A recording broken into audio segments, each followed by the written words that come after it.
नमस्कार दोस्तों, स्वागत है आपका नॉलेज नेट पर, जहां हम दुनिया भर के फैक्ट्स, देशों की असलियत और हर बड़ी ग्लोबल हलचल को आसान हिंदी में समझते हैं।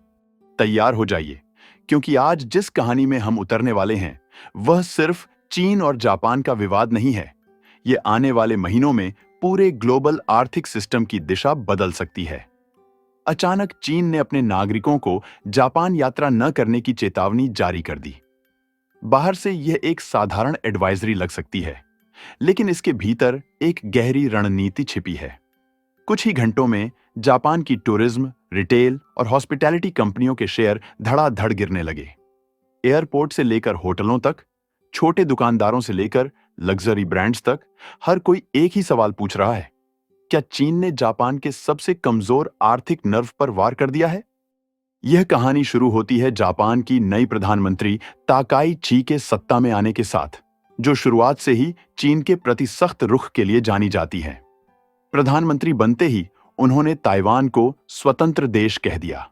यह बयान सिर्फ शब्द नहीं था, बल्कि चीन को सीधा संदेश था कि जापान खुलकर ताइवान के साथ खड़ा है। चीन पहले से ही अमेरिका ताइवान समीकरण के कारण दबाव में है, और ऐसे समय में जापान की चुनौती ने उसे तुरंत प्रतिक्रिया देने के लिए मजबूर कर दिया। अब आते हैं जापान की अर्थव्यवस्था पर, जो पहले ही नाजुक हालत में थी। देश महंगाई से दबा हुआ है, ऊर्जा कीमतें ऊंची हैं, मजदूरी बढ़ नहीं रही और घरेलू मांग लगातार कमजोर हो रही है। इन समस्याओं से निकलने के लिए ताकाईची सरकार ने 17 ट्रिलियन येन का सुपर स्टिमुलस पैकेज जारी किया। यह पैकेज सुनने में राहत जैसा लगता है, लेकिन इतना बड़ा सरकारी खर्च जापान की वित्तीय स्थिरता को हिला सकता है। बॉन्ड मार्केट में घबराहट फैल गई। 20 वर्षीय बॉन्ड का यील्ड 2.8% तक पहुंच गया, जो दशकों में सबसे चिंताजनक स्तर है। जापान का कर्ज जीडीपी के 230% से भी ऊपर है, और अब निवेशकों का विश्वास डगमगाने लगा है। इसी दौरान जापान की जीडीपी में लगातार गिरावट देखी जा रही है। Q3 में 1.8% की गिरावट और Q4 में भी गिरने का खतरा, जिसका मतलब है कि जापान कभी भी आधिकारिक मंदी में प्रवेश कर सकता है। इसके साथ अमेरिकी टैरिफ ने जापान के निर्यात को कमजोर कर दिया है, और चीन की बढ़ती प्रतिस्पर्धा ने जापान की मैन्युफैक्चरिंग को दबाव में डाल दिया है। ऐसे समय में चीन जापान तनाव एक आर्थिक तूफान जैसा है। अब आते हैं उस फैसले पर जिसने जापान को सबसे बड़ा झटका दिया, चीन की यात्रा चेतावनी। चीन जापान का सबसे बड़ा पर्यटक स्रोत है। लाखों चीनी जापान जाकर खर्च करते हैं और जापानी अर्थव्यवस्था की खपत को जिंदा रखते हैं।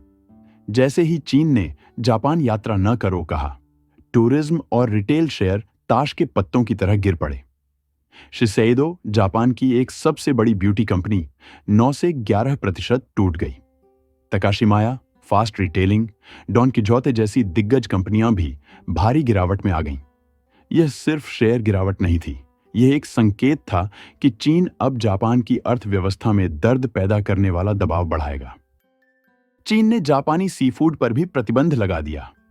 यह कदम भू राजनीति की भाषा में इकोनॉमिक लीवरेज कहलाता है, यानी आर्थिक साधनों से दबाव बनाना। चीन जानता है कि खाद्य, मैन्युफैक्चरिंग और पर्यटन तीनों क्षेत्रों में जापान की कमजोरियां क्या हैं। लेकिन इस पूरे खेल के बीच सबसे दिलचस्प मोड़ भारत के लिए खुला है। जैसे ही चीन ने जापानी सीफूड पर रोक लगाई, भारतीय सीफूड एक्सपोर्टर्स के लिए एक बड़ा अवसर पैदा हो गया।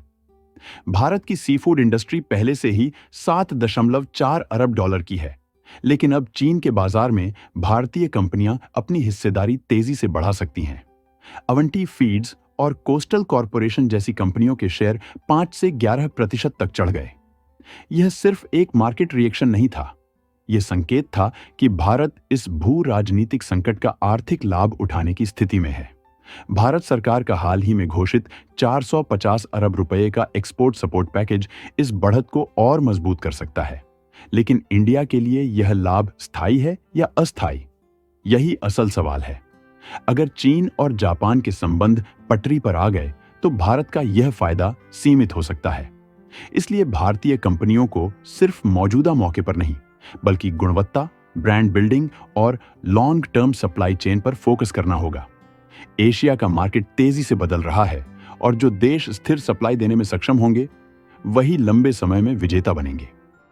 जैसे जैसे चीन जापान तनाव बढ़ रहा है, एक बड़ा जोखिम इंडो पैसिफिक रीजन के सामने है। जापान की टेक इंडस्ट्री भारी मात्रा में चीनी दुर्लभ खनिजों पर निर्भर है। अगर चीन सप्लाई रोक देता है तो जापान के सेमीकंडक्टर और इलेक्ट्रिक व्हीकल सेक्टर्स को गंभीर झटका लग सकता है। अमेरिका चीन को रोकने की रणनीति बना रहा है, लेकिन जापान बीच में फंस सकता है। अमेरिकी टैरिफ जापान के निर्यात को दबा रहे हैं, जबकि चीन उसका सबसे बड़ा प्रतिद्वंद्वी बनकर खड़ा है। यही कारण है कि जापान की स्थिति इस समय बेहद संवेदनशील है। चीन की आक्रामक विदेश नीति और दक्षिण चीन सागर में बढ़ते सैन्य दबाव से जापान की सुरक्षा चिंताएं और बढ़ गई हैं। इसी वजह से टोक्यो अपनी सैन्य क्षमता बढ़ाने और अमेरिका के साथ सुरक्षा साझेदारी को और गहरा करने की कोशिश कर रहा है। लेकिन यही कदम उसे चीन के साथ आर्थिक टकराव के और करीब ले जाता है। आने वाले समय में यह तनाव केवल व्यापार या टेक सेक्टर तक सीमित नहीं रहेगा।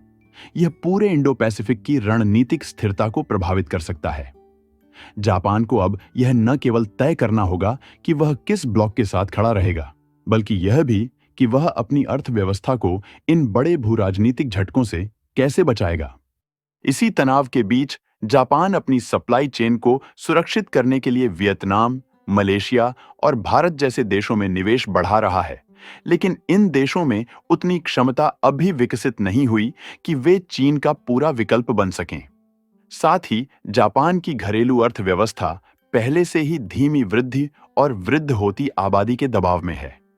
ऐसे में किसी भी बड़ी भू राजनीतिक हलचल का सीधा असर उसकी इंडस्ट्रीज और रोजगार पर पड़ेगा। अब सबसे बड़ा सवाल, आगे क्या? चीन की यात्रा चेतावनी सिर्फ एक छोटे से कदम की तरह लगती है, लेकिन इसके दीर्घकालिक असर गहरे हैं। यह जापान को आर्थिक रूप से कमजोर करता है और राजनीतिक रूप से अलग करता है। अगर तनाव और बढ़ा तो पर्यटन, ट्रेड, सप्लाई चेन, ऊर्जा, तकनीक, हर सेक्टर में उथल-पुथल मच सकती है। इसके प्रभाव एशिया तक सीमित नहीं रहेंगे। अमेरिका, यूरोप और भारत भी इस झटके को महसूस करेंगे। जापान अपने कुल आयात का लगभग 22 से 23% सिर्फ चीन से लाता है। 2023 से 24 के आधिकारिक आंकड़े साफ दिखाते हैं कि चीन न केवल जापान का सबसे बड़ा ट्रेड पार्टनर है, बल्कि उसकी इंडस्ट्री के लिए एक क्रिटिकल सप्लाई पिलर भी है। अकेले 2023 में जापान ने चीन से लगभग 168.05 बिलियन डॉलर का सामान खरीदा, जिसमें इलेक्ट्रॉनिक उपकरण, मशीनरी और टेक्नोलॉजी सेक्टर की अहम वस्तुएं सबसे ऊपर हैं। यानी जापान की हाईटेक इकोनॉमी का बड़ा हिस्सा सीधे चीन की सप्लाई चेन पर टिका है। आखिर में बात साफ है, यह सिर्फ एक विवाद नहीं, बल्कि एशिया के भू राजनीतिक नक्शे को बदलने वाला संघर्ष है। चीन आर्थिक दबाव बढ़ा रहा है, जापान आंतरिक कमजोरियों से लड़ रहा है और भारत इस बदलते हुए समीकरण में एक नया अवसर देख रहा है। आने वाला समय एशिया के लिए निर्णायक होगा और जो देश इन बदलावों को सही समय पर समझकर मजबूत रणनीति अपनाएंगे, वही इस नए एशियाई आर्थिक क्रम में अपनी जगह बनाएंगे।